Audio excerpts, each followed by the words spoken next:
大家好，我是小玉。今天才知道，在冰箱里面放上一个塑料瓶，1年下来可以节省好几百块钱的电费呢。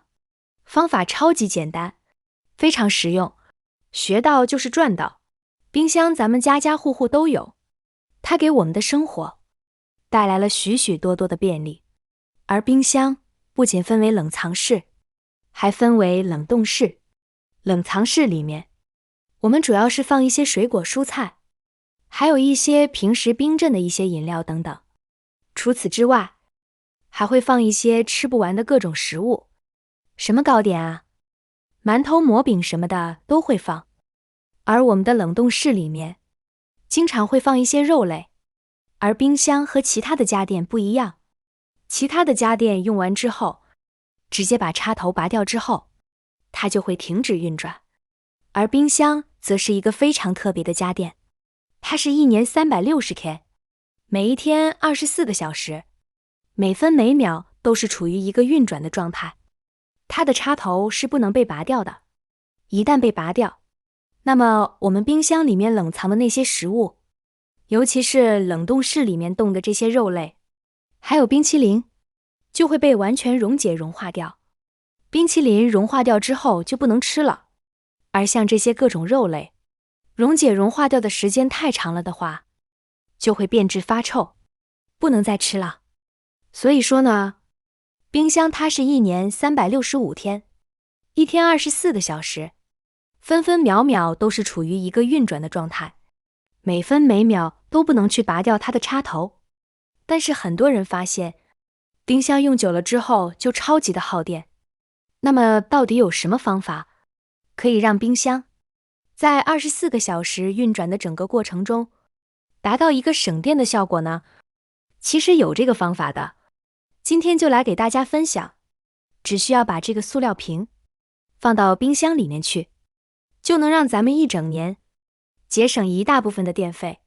方法超级的简单，赶紧跟着视频一起来学一学吧。首先准备一个这种的塑料瓶，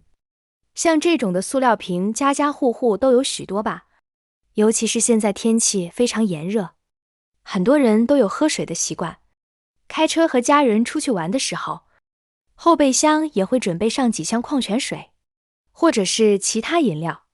但不管是饮料瓶还是塑料瓶，很多人用完之后都是直接当做垃圾扔掉了，这样既不环保，而且非常的浪费。还有一部分朋友就会选择把这个塑料瓶存在家里面，但是这个塑料瓶已经不像以前那么值钱了，而且你堆在家里面又占空间，看起来也非常的杂乱，所以说囤起来又卖不了钱，扔掉又不环保，而且非常可惜。那么这些矿泉水瓶子，我们就可以把它利用起来了。在以前也和大家分享过许许多多关于我们塑料瓶的一些妙用。那么对于塑料瓶的这些用处，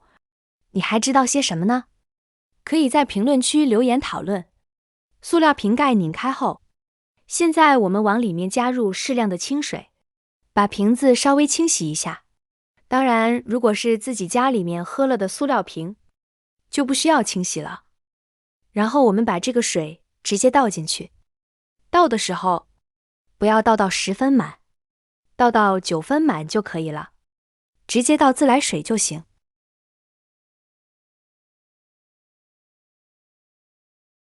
全部倒进来之后就是这个样子的。水倒进来之后，现在我们把它放到冰箱里面，放到冰箱里面去冷冻，什么时候冷冻都可以。如果你是着急用的话，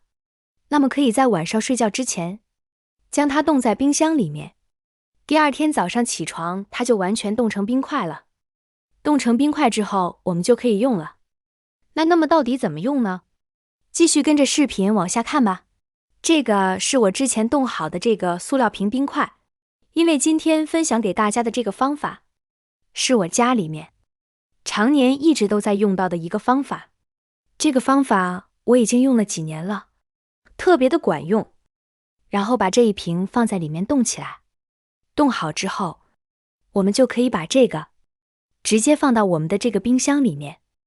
放到冰箱里面之后，此时冰箱里面这一块的温度就会变得非常的低。这样一来，当我们冰箱里面的温度变低之后，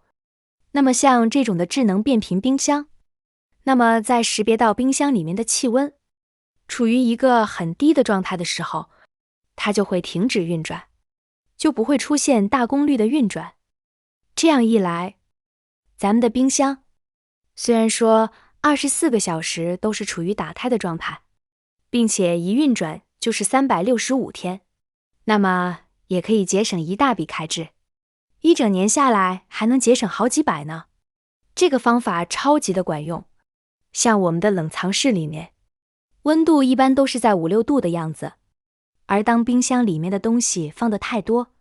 当冷藏室里面的温度处于过高的时候，此时我们的冰箱就会加速去运转，大功率去运转，让冰箱里面保鲜层里面的温度降下来。当冰箱大功率运转的这个过程中，就是最耗电的时候。而当我们在里面放了这个冰冻的塑料瓶之后，就可以让保鲜层里面的温度变得非常低，多放几个的话，甚至可以让它低于5度之下。此时当我们的这个冰箱识别到冷藏室里面的温度比较低的时候，它就会停止运转，处于一个待机的状态。这样一来，一整年自然就可以轻轻松松的省下好几百了。这个方法看似非常的简单，但却非常的实用。所以说，如果你最近发现家里面的冰箱超级耗电，比以往耗电要大的话，